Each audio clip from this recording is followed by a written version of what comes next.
Manikandan sir, பெரிய பெரிய வாழ்த்துக்கள். நீங்க வின் பண்ணும்போது பர்சனலான வின்னாக தோணுது.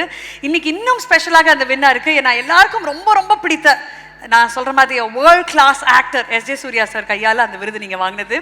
உங்களுடைய முகத்துல ஒரு ஒளி இருக்கு, நெட்ல அந்த சீக்ஸ்ல ஒரு ஷைன் இருக்குல்ல, அது இங்கேருந்து சந்தோஷமா இருந்தால் தான் அது வரும். அந்த சந்தோஷம் நிலைச்சிருக்கட்டும். 16 செல்வங்கள் உங்ககிட்ட இருந்துகிட்டே இருக்கட்டும். மீண்டும் உங்களுடைய மணிகண்டனுக்காக ஒரு மிகப்பெரிய கைத்தட்டல். Everybody together. தேங்க்யூ, ரொம்ப நன்றி எல்லாருக்கும். இன்னைக்கு வந்து என்னால் வர முடியுமா அப்படிங்கிற மாதிரியான ஒரு சிச்சுவேஷன் தான். பட் ஆனால் நான் சித்ரா சாருக்கு ஃபோன் பண்ணும்போது, சார் இப்படி ஒரு இக்கட்டான சூழ்நிலையில் இருக்கேன்னு சொன்னேன்.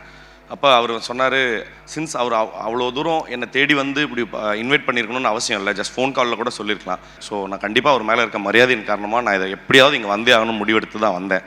அதே போல் இங்கே இந்த விழாவை ஏற்பாடு பண்ணியிருந்த விதமும் சரி, இங்கே வந்திருந்து விருது பெற்ற விருது அளிக்க வந்திருந்த அத்தனை பேரும் அவர் மேலே எவ்வளோ அன்பு வச்சுருக்காங்கங்கிறது வந்து நம்மளுக்கு ரிமைண்ட் பண்ணுது, நம்ம எப்படிலாம் நடந்துக்கிட்டால் நம்மளுக்கு எவ்வளோ தூரம் எத்தனை பேர் கூட வருவாங்கங்கிறது. ஸோ முதல்ல அவருக்கு என்னோடய வாழ்த்துக்கள் அண்ட் ரொம்ப நன்றிகள்.